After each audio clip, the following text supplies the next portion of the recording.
Abra sua Bíblia então, por favor, no Salmo de número 42. Salmo 42. Salmo 42, ele abre o livro 2 dos Salmos. O livro 2 vai do Salmo 42 ao Salmo 72. Para o Salmo 42, eu chamo sua atenção para a gente pensar sobre quando a alma fica abatida. Diz assim o texto: ao regente do coral, masquil, ou salmo didático dos descendentes ou dos filhos de Corá. É um salmo didático, é um salmo de ensino, um salmo para ser cantado como forma de aprendizagem. Como a corça anseia pelas correntes de água, assim minha alma anseia por ti, ó Deus. Tenho sede de Deus, do Deus vivo, quando poderei estar na presença dEle? Dia e noite as lágrimas têm sido meu alimento, enquanto zombam de mim o tempo todo, dizendo: onde está o seu Deus? Meu coração se enche de tristeza, pois me lembro de como eu andava com a multidão de adoradores, à frente do cortejo que subia até a casa de Deus, cantando de alegria e dando graças, em meio aos sons de uma grande festa. Por que você está abatido, ó minha alma? Por que está tão triste? Espere em Deus. Ainda voltarei a louvá-lo, meu Salvador e meu Deus. Agora estou profundamente abatido,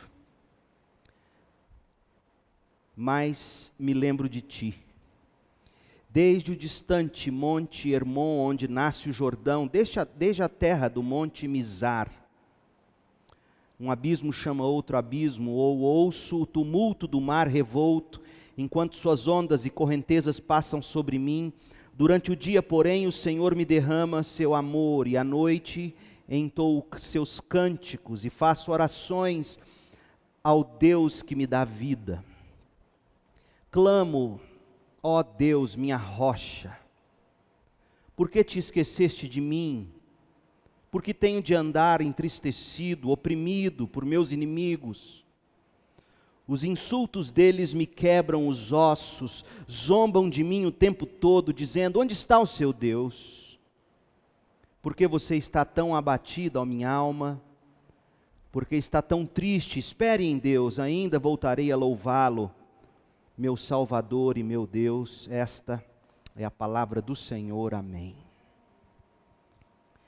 Muito se fala em depressão na sociedade atual, e não é para menos, pois se estima que cerca de 16% da população mundial já sofreu de depressão pelo menos uma vez na vida. 16% da população. Os estudos sobre a doença, sobre depressão, se iniciaram em 1920. E já naquela época foi reportado que as mulheres possuem o dobro de chances do que os homens de se tornarem depressivas. Segundo a OMS, ou Organização Mundial de Saúde, até 2020, ouça esses dados, até 2020 a depressão será a segunda causa de morte mundial por doença, ficando atrás apenas das doenças cardíacas. No Brasil, gente, 5,8% da população sofre com a depressão. Ou seja, a depressão afeta um total de 11,5 milhões de brasileiros. E estes dados são de 2015. É bem provável que hoje os números sejam maiores. E ainda segundo a Organização Mundial de Saúde, o Brasil é o país com maior prevalência de depressão na América Latina. E o segundo maior nas Américas. O Brasil fica atrás apenas dos Estados Unidos. Os Estados Unidos têm 5,9% de depressivos, o Brasil 5,8%. Como a depressão e a ansiedade são tópicos diretamente relacionados, Vale dizer que o Brasil é recordista mundial em prevalência de transtornos de ansiedade. 9,3% da população brasileira sofre com algum transtorno de ansiedade. Ao todo, são 18,6 milhões de brasileiros. Agora, pasmem. É sabido que o suicídio no Brasil é a segunda maior causa de morte entre jovens de 15 a 29 anos. O suicídio é a segunda maior causa de morte entre jovens de 15 a 29 anos. Perde apenas para as mortes por acidentes ou outras violências. Irmãos, esses números são espantosos. O problema da depressão não é de hoje. Sim, parece que a depressão vem se agravando. Melancolia, abatimento emocional ou espiritual de qualquer natureza, os números parecem que vêm aumentando, mas estas são mazelas que vêm afligindo a humanidade desde sempre. Por exemplo, preocupado com o estado de suas ovelhas, um pastor puritano inglês, William Bridge, em 1648, com a habilidade de um verdadeiro médico de almas, ele pregou uma série de 11 mensagens para a congregação dele em Londres. Os sermões que ele pregou eram endereçados aos crentes que estavam debaixo dos seus cuidados e que estavam sofrendo, abre aspas, de depressão espiritual. 1648. Esses sermões foram publicados posteriormente, todos eles baseados no Salmo 42:11, porque está abatida, ó minha alma, porque está tão triste, espere em Deus, ainda voltarei a louvá-lo, meu Salvador e meu Deus. E esses sermões foram publicados com o título Ânimo para os Abatidos, uma tradução livre, afinal esse livro não está em português, Lifting Up for the Downcast, ou Ânimo para os Abatidos. 1648, o pastor já estava preocupado com esse problema na sua congregação. Não é um problema de hoje. 300 anos mais tarde, em 1965, outro pastor britânico, Martin Lloyd-Jones, preocupado com o rebanho em Londres, também pregou uma série de mensagens intitulada Depressão Espiritual, Suas Causas e Cura. Esses sermões estão na forma de livro e no Brasil foram publicados pela editora PES, P-E-S. É fantástico esse livro, eu recomendo grandemente para você que deseja se aprofundar no tema Depressão Espiritual, Suas Causas e Curas.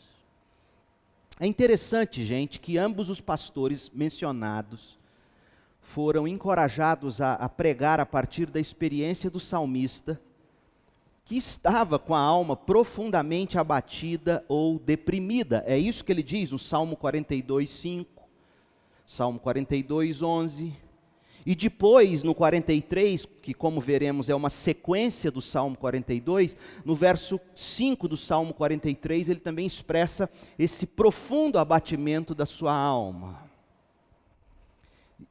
Se nós, irmãos, nos aprofundássemos na história da igreja, nós descobriríamos o quanto é comum encontrar pastores preocupados em pregar ou em escrever sobre o tema da depressão, que noutros tempos era chamada de melancolia, abatimento. A história da igreja nos mostra que pastores sempre tentaram lidar com o problema da alma abatida dos cristãos. A depressão ser tratada por psicólogos e psiquiatras apenas, como acontece hoje nos nossos dias, infelizmente, é um fenômeno extremamente recente. É algo do fim do século XIX para cá. Porque até então a igreja se via como responsável pelo cuidado das pessoas deprimidas. Por quê? Porque a depressão não é um problema de hoje, mas de sempre. A depressão é uma realidade por se ser humano. O fato de sermos humanos, vivendo com todas as consequências do pecado na alma, no corpo, no mundo. Mas graças a Deus que nós temos os Salmos 42 e 43, porque esses dois salmos foram escritos por alguém que estava lidando com o problema da alma que fica abatida, da alma que fica deprimida espiritualmente. E a intenção do salmista, quando escreve, quando compõe esses dois salmos, é nos ensinar a atravessar esse mesmo vale de depressão, ou de dores, ou de abatimento. Portanto, não é à toa que se deu a estes dois salmos o título de masquil no hebraico, ou salmo didático. Salmo didático dos filhos de Corá. Os filhos de Corá, os salmistas que compuseram estes salmos, querem nos ensinar a enfrentar a depressão espiritual. Sim, há sim na Bíblia diretrizes seguras para os problemas da alma. Nós jamais podemos departamentalizar o indivíduo dizendo que quem cuida do corpo é o médico, do espírito o pastor e da alma os psicólogos, até porque o ser humano não é tricotômico, ele é composto de parte material, corpo, e imaterial, ou espírito ou alma. O ser humano é um todo, e a Bíblia tem respostas também, e talvez principalmente para os dilemas mais profundos da alma. Salmo 42, junto com o 43, como eu disse no início, ele abre o livro segundo dos Salmos. E aqui nesses Salmos, o salmista lamenta suas circunstâncias. O salmista estava impedido de comparecer ao templo para adoração. Cada um desses salmos pode ser tomado separadamente, como nós vamos fazer, mas geralmente o Salmo 42 e o 43, eles são estudados em conjunto, como sendo uma única canção em 3 estrofes. Se você ler depois, você vai perceber que dá para se estudar esse salmo dessa forma, só que nós vamos perder inúmeros detalhes. Por exemplo, as 3 estrofes desses 2 salmos colocados juntos poderiam ser divididas assim. Salmo 42, de 1 a 5, a primeira estrofe. Salmo 42, de 6 a 11, a segunda estrofe. E o Salmo 43 todo, que tem apenas 5 versículos, a terceira e última estrofe. Por que esses salmos geralmente são estudados em conjunto? Existem pelo menos 4 razões dadas pelos comentaristas, os estudiosos dos salmos, para apresentar ou para tomar esses 2 salmos em conjunto. Primeiro, observe que esses 2 salmos compartilham o mesmo refrão. O refrão está no 42:5, 42:11 e 43:5. Qual é o refrão? Por que está tão abatido a minha alma? Por que está tão triste? Esse é o refrão. 42:5, 42:11, 43:5. Ou seja, o refrão no final de cada uma das estrofes, cada uma das 3 estrofes. Segunda razão que se dá para estudar esses 2 salmos juntos, ambos possuem versículos quase idênticos. Compare os versículos do 42:9 com 43:2.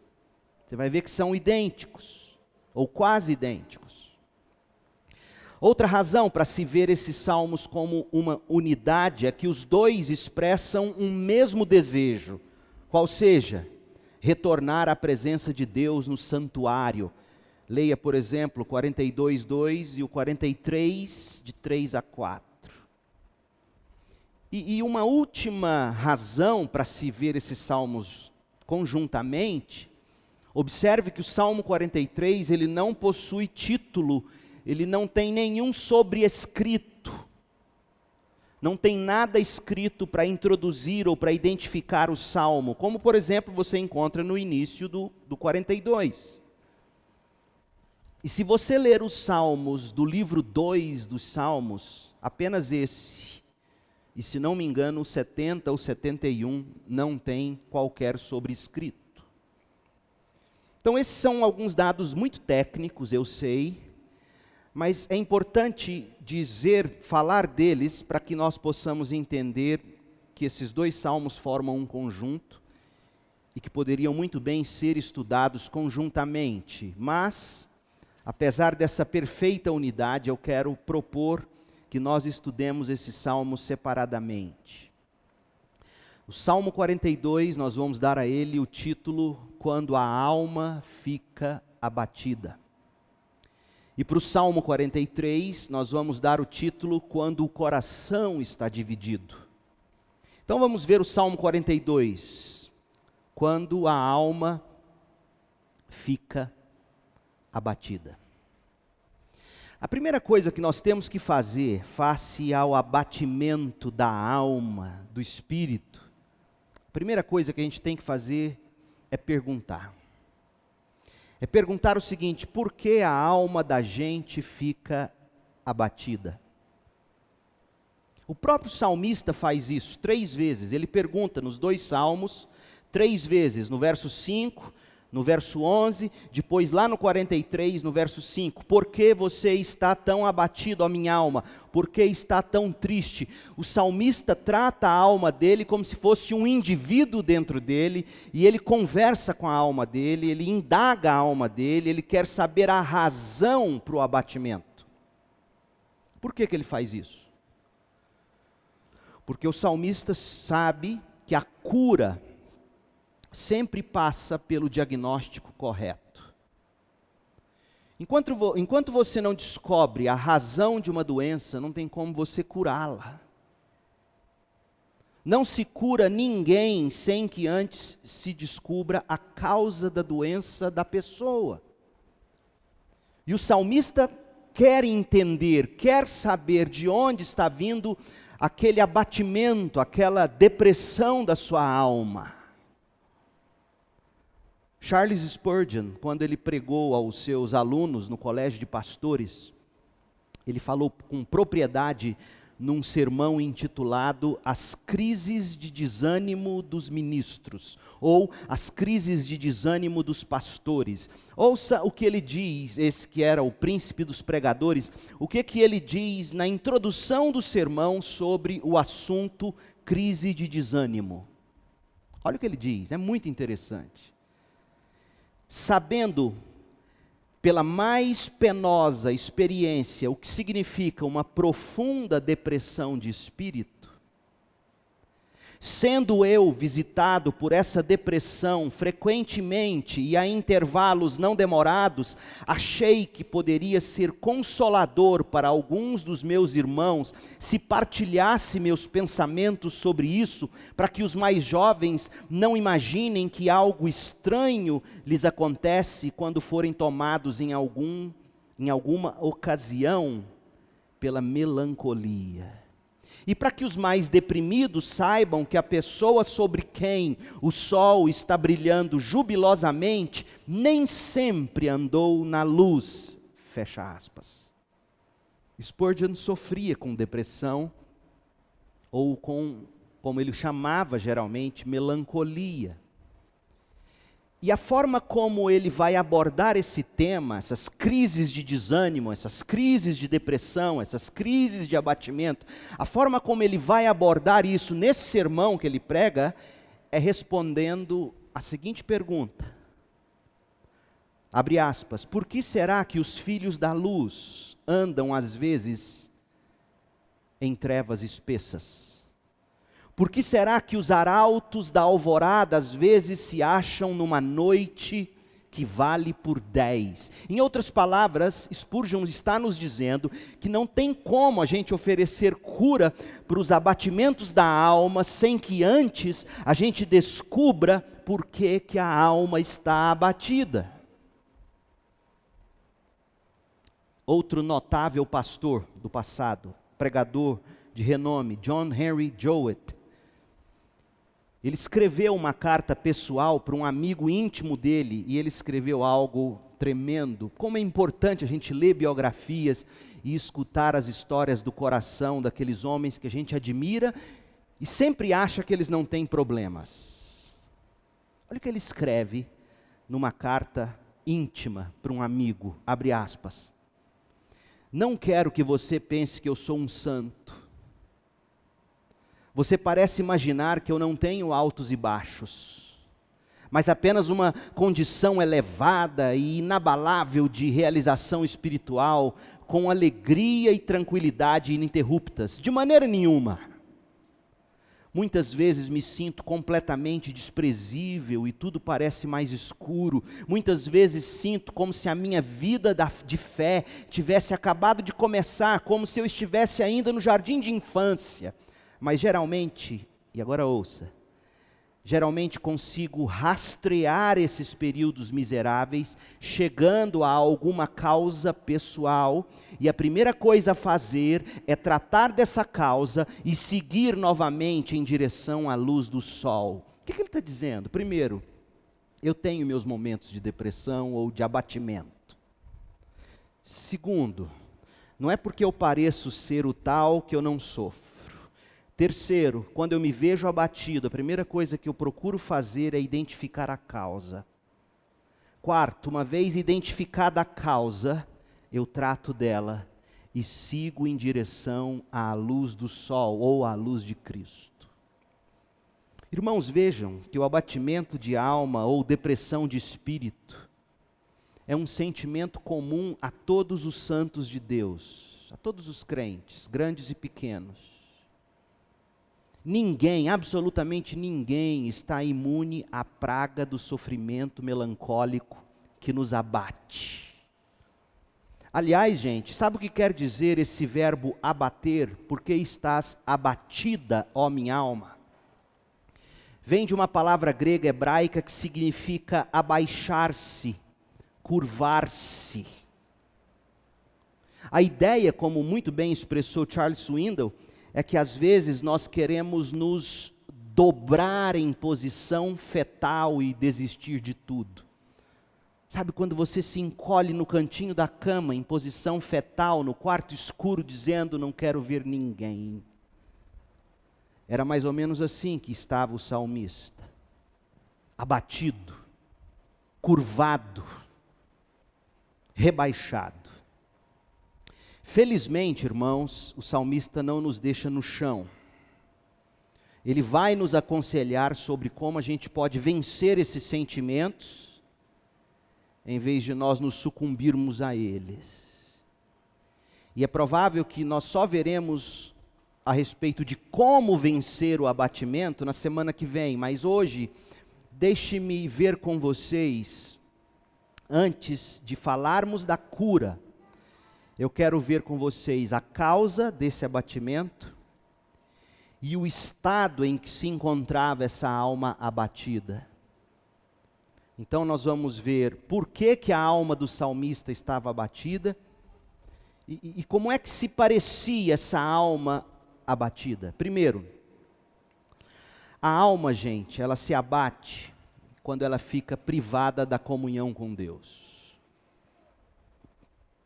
Essa é a causa de todo abatimento de alma. Você já vê a alma do ser humano abatida em Adão e Eva, logo depois da queda no Éden. Escondidos, amedrontados, abatidos. Por quê? Porque ali mesmo, por causa do pecado, eles romperam a comunhão com Deus. E desde então o homem sofre em maior ou menor grau com esse tipo de abatimento. A alma do salmista estava abatida e ele vai nos dizer em primeiro lugar, por quê? Porque de alguma forma a comunhão dele com Deus estava cortada. Ele estava privado disso. Olha o que ele diz nos versos 1 e 2 do Salmo 42. Como a corça anseia pelas correntes de água, assim minha alma anseia por ti, ó Deus. Tenho sede de Deus, do Deus vivo. Quando poderei estar na presença dEle? Ou quando poderei ver a face dEle de novo? O que estava acontecendo com o salmista? Alguma coisa, gente, forçou a fuga dele para o deserto. Talvez fosse perseguição. Seja como for, qual tenha sido a causa, pela descrição que ele faz, ele nos diz que ele estava longe da casa dele e longe do templo. Ele deveria estar na região do deserto da Judéia, que era um lugar desértico, ermo, pedregoso. E lá, longe de casa, no deserto, o salmista está se sentindo longe de Deus, ele sente sede de Deus. E sedento de Deus, veja que ele se identifica com as corças sedentas daquela região em busca de água. O salmista, gente, cria, é óbvio, ele cria que Deus pode ser buscado e Deus pode ser achado em todos os lugares, quando se busca a Deus de coração. Tanto é assim, que o Salmo 42 é uma oração, ele está orando a Deus. Mas o que você não pode deixar de perceber nesse salmo é que ter sido forçado a sair do templo, da comunhão com Deus, deprimiu o salmista, abateu o salmista. Fica mais evidente ainda o porquê desse abatimento, quando a gente considera quem eram os filhos de Corá, que escreveram esse salmo. Segundo o relato de Moisés, lá em Números 16, os filhos de Corá eram bisnetos de Levi, portanto eles eram levitas, ou seja, cabia aos filhos de Corá, ou aos coraitas, cabia a eles o ministério de louvor no templo, e cabia a eles serem os porteiros do templo, eles guardavam as portas do templo. 1 Crônicas 19, a partir do verso 19, 1 Crônicas 26, de 1 a 6, você vê isso. Portanto, quando eles se viram forçados a não poderem mais fazer aquilo para o que eles nasceram para fazer, ou seja, adorar no templo, cuidar do templo, eles se abateram. Que lição a gente tira desse primeiro momento com o Salmo? A lição é simples, a alma se abate quando ela fica privada da comunhão com Deus. Quando a alma se vê forçada a deixar práticas que nos levam para perto de Deus. Quando a alma é cortada do suprimento de água viva, e longe dessa comunhão com Deus, tudo é deserto, é sequidão. A alma fica sedenta e se não for saciada, ela morre nesse estado de privação. Então a alma se abate quando ela fica privada da comunhão com Deus. E ao longo da nossa caminhada, muitas são as razões pelas quais nós somos forçados, de alguma forma, a deixar essa comunhão. E se a gente não tomar cuidado, e se a gente não vigiar, a gente acaba terminando num deserto, com sede, como a corça tinha sede de água.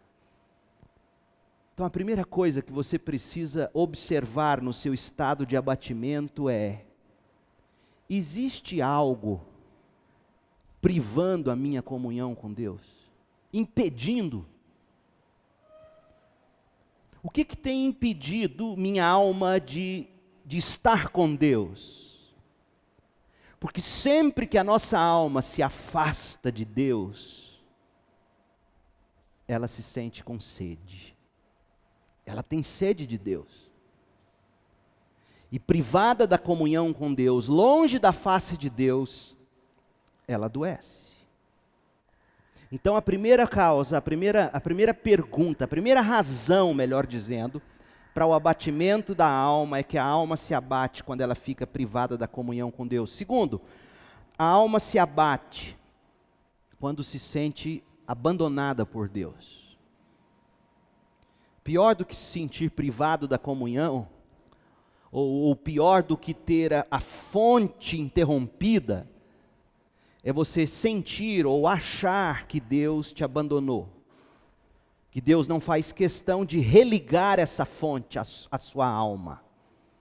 Olha como é que o salmista se sentia. Verso 3. Dia e noite, as lágrimas têm sido meu alimento, enquanto zombam de mim o tempo todo, dizendo: onde está o seu Deus? Verso 9. Clamo, ó Deus, minha rocha, por que te esqueceste de mim? Por que tenho de andar entristecido, oprimido por meus inimigos? Verso 10, os insultos deles me quebram os ossos, zombam de mim o tempo todo, dizendo: onde está o seu Deus? Gente, observe o seguinte, longe do local de adoração, o salmista foi parar num lugar que o cercou de incrédulos que o provocavam com esse desafio mordaz. Onde está o seu Deus? Esses deboches, gente, devem ter causado muita dor no salmista.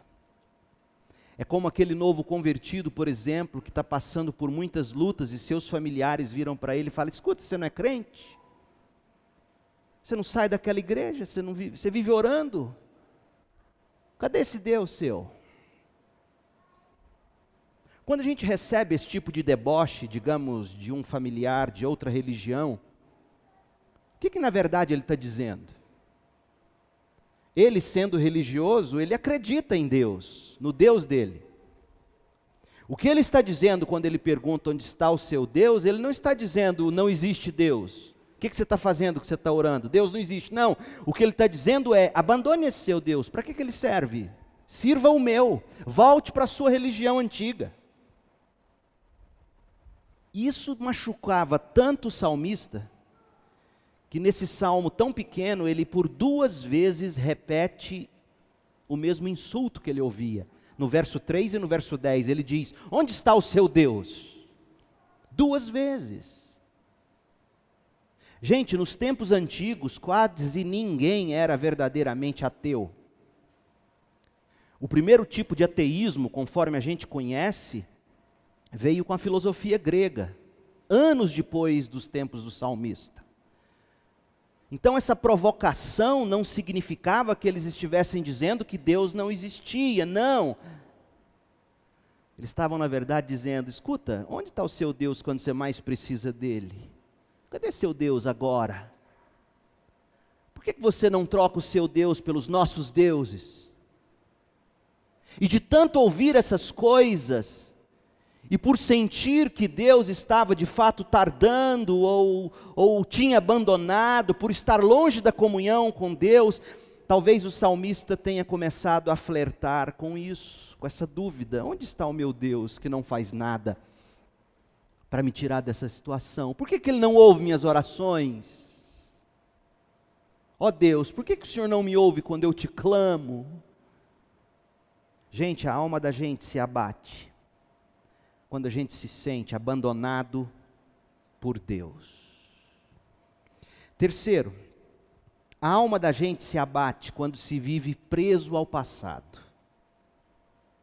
O passado pode ser um problemão na vida da gente se a gente não souber lidar com ele. O passado, ele pode sim ser uma enorme fonte de encorajamento para o futuro. Principalmente quando você consegue contar as inúmeras bênçãos de Deus do passado e ao longo da sua jornada até o presente. E aí, contando essas bênçãos, você alimenta a sua fé e a sua esperança no melhor de Deus que ainda está por vir para a sua vida. Essa é a melhor maneira de se lidar com o passado. Olhar para o passado e ver como foi bom, Deus cuidou de nós tão maravilhosamente até aqui. Isso é prova de que Ele continuará fazendo, porque com Deus o melhor sempre está por vir. Aliás, com Deus o melhor é depois da morte.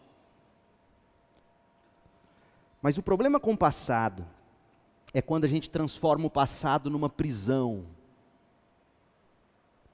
E na medida em que a gente vai envelhecendo, a gente tem a tentação de achar que o melhor com Deus já passou. Não é à toa que as pessoas costumam dizer o seguinte: no meu tempo era tão diferente. O que elas estão dizendo no fundo com isso? Sim, que as coisas hoje são esquisitas, e são mesmo. Mas no fundo a gente acaba dizendo com isso o seguinte: só era bom lá atrás, no passado. Um passado bom que não volta mais. Como se o futuro nunca pudesse ser melhor do que aquilo que já foi vivido no passado. Então, quando a gente transforma o passado numa prisão, a alma da gente se abate. Olha o verso 4, Davi diz assim, ou melhor, o salmista diz assim: meu coração se enche de tristeza, pois me lembro de como eu andava com a multidão de adoradores, à frente do cortejo que subia até a casa de Deus, cantando de alegria e dando graças, em meio aos sons de uma grande festa. O meu coração se enche de tristeza, pois me lembro de como era. Gente, o salmista parece que está usando o passado para se encorajar com o futuro. Como é que a gente sabe disso? Por causa da sequência do verso 4. O verso 5 e o verso 11 dizem assim: por que está tão abatido a minha alma? Por que está tão triste? Espere em Deus, você vai voltar a louvá-lo como você fez. É como se no versículo 4 a alma dele estivesse clamando, dizendo: ah, bom foi o passado. E ele virasse para a alma dele e dissesse: não, minha alma, não vamos ficar presos ao passado. Assim como Deus foi bom lá, Ele vai ser de novo e até melhor no futuro. Os filhos de Corá não estavam mais conseguindo louvar a Deus. Não estavam, eles dizem: olha, nós ainda voltaremos a louvá-lo. Voltaremos a louvar por quê? Porque não estava mais louvando. E a história da graça de Deus no passado fazia eles crer na graça de Deus para o futuro. E esse sim é o jeito correto da gente usar o passado, como alimento para a nossa fé na graça futura de Deus. O problema é quando a alma fica abatida, é que a nossa grande tentação, como estava sendo para o próprio salmista, é a gente se aprisionar no passado, achando que Deus não fará de novo o melhor por nós. Agora, sabe o que é pior? É quando você olha para o seu passado, e ouça bem o que eu vou te dizer, muita gente se enquadra nessa segunda categoria. É quando você olha para o passado e não consegue ver nada de bom, e apenas maus tratos, abusos, decepções com as pessoas, traições. Há muita gente assim. Então, como é que você usa esse seu passado como alimento para o seu futuro? Nós vamos falar mais disso quando formos tratar da cura. Mas deixe-me te adiantar dizendo o seguinte: uma maneira de se usar o passado é ver como Deus te tirou dele, e hoje você está livre daquilo, com a chance de viver e viver melhor. Gente, seja como for o seu passado, lembre-se sempre, a alma da gente se abate quando a gente vive presa ao passado. Em quarto lugar, a alma da gente se abate quando um problema nos leva a outro problema. Porque pior do que a gente enfrentar um problema, é a gente se ver em queda livre noutros problemas ainda maiores, decorrentes uns dos outros. E era esse o caso do salmista. Ele diz na versão Almeida, Revista e Atualizada, que um abismo estava chamando outro abismo. Olha só, verso 6, meu Deus, agora estou profundamente abatido, mas me lembro de ti, desde o distante monte Hermon, onde nasce o Jordão, desde a terra do monte Mizar. Ouço um tumulto do mar revolto, ou um abismo chama outro abismo, enquanto suas ondas e correntezas passam sobre mim. O que estava acontecendo com o salmista? A julgar pela geografia que ele descreve, ele estava lá no extremo norte, onde nasce o rio Jordão, ou nascia o rio Jordão. Nas cataratas de um rio chamado Banias, um dos afluentes do rio Jordão. O O Jordão nasce na gruta desse Banias, e ele vai descendo através de uma enorme escada natural, cheia de limbo. Imagina uma correnteza onde, se você consegue alcançar o fundo, é como uma escada que vai te levando cada vez mais para baixo. Ou se você está no rio Araguaia e de repente pisa num banco de areia, está andando na areia e de repente você pisa e não tem mais, e é um banco de areia mais profundo que o outro, e você vai caindo em um abismo cada vez maior. Então a imagem que o salmista está pintando para nós é que naquela região, fugindo de quem o perseguia, quando ele tentou atravessar o rio, ele escorregou, correnteza abaixo, um abismo foi chamando o outro naquele afogamento, e quando ele se deu conta, águas e correntezas estavam sobre ele. E aí ele diz: meu Deus, esse é o estado em que se encontra a minha alma. Gente, a alma da gente se abate. Você já se viu quando você está cheio de coisa aqui, aí de repente você está lá na cozinha, fazendo alguma coisa, aí você está com o coração perturbado, cheio de turbulências, aí você está pegando alguma coisa debaixo na pia, e você levanta e pum, bate a cabeça na quina do armário ou na mesa, e aquilo é o bastante para você cair em pranto. Você não está chorando daquele jeito só porque você bateu a cabeça na quina da mesa. Você está chorando daquele jeito porque era só o que te faltava, uma pancada daquela. Então a alma da gente, às vezes, um choro vai nos levando a outro, uma dor vai nos levando a outra, uma enfermidade vai causando outra, um desespero nos leva a um outro maior, e a alma vai se abatendo com um problema atrás do outro. E a última coisa que o Salmo nos mostra sobre o porquê que a alma se abate. A alma se abate quando a gente não tira os olhos de quem nos feriu. Você já viu gente que não consegue perdoar? Gente que não consegue esquecer aqueles que causaram mal a ela? O Salmo 43, que é a sequência do 42, no verso 1 diz assim: declara-me inocente, ó Deus, defende-me desse povo mau, livra-me dos falsos e dos injustos. Gente, nada de errado em orar dessa forma, aliás, é assim que se deve orar: Deus, me tira disso.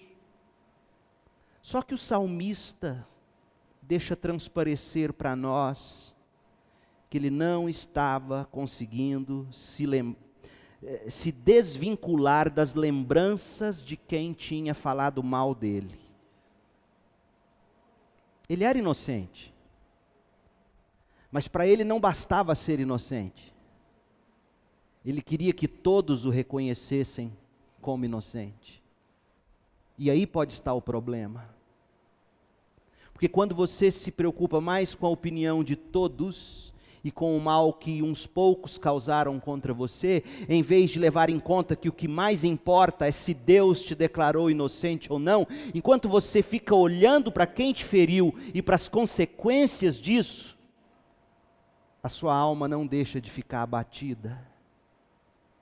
Porque a alma da gente se abate quando a gente não tira os olhos de quem nos feriu, de quem te traiu, de quem te roubou, de quem abusou de você, de quem aprontou com você.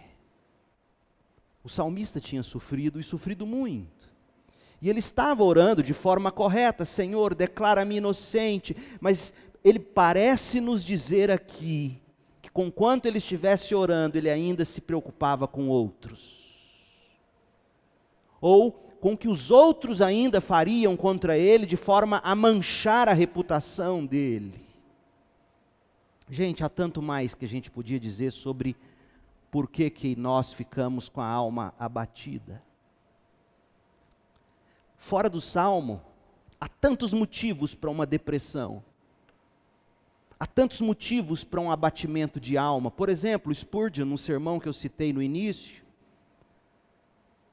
quando ele prega para os seus alunos, enumerando as causas do abatimento dos pastores, e serve para a maioria de nós, se não para todos, Olha algumas causas que ele enumera a partir da experiência dele. Em primeiro lugar, o simples fato de nós sermos seres humanos. Isso faz de nós pessoas que ora se sente lá em cima, ora se sente lá embaixo, numa montanha russa de emoções.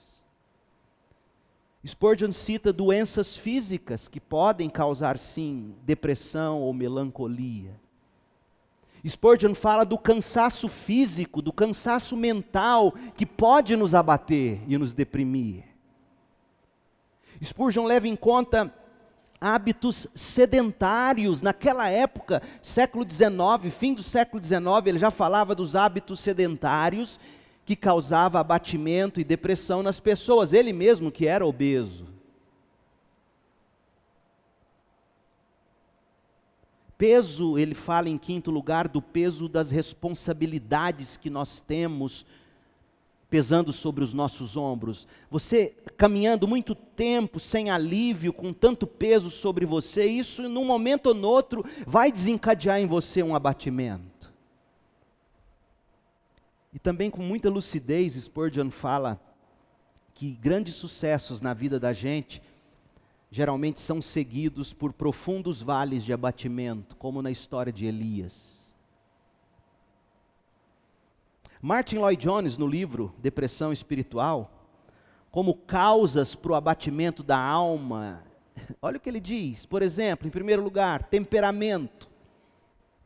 Algumas pessoas são mais propensas à depressão, são mais melancólicas por natureza. Lloyd-Jones, ele era, além de pastor, ele era médico por formação.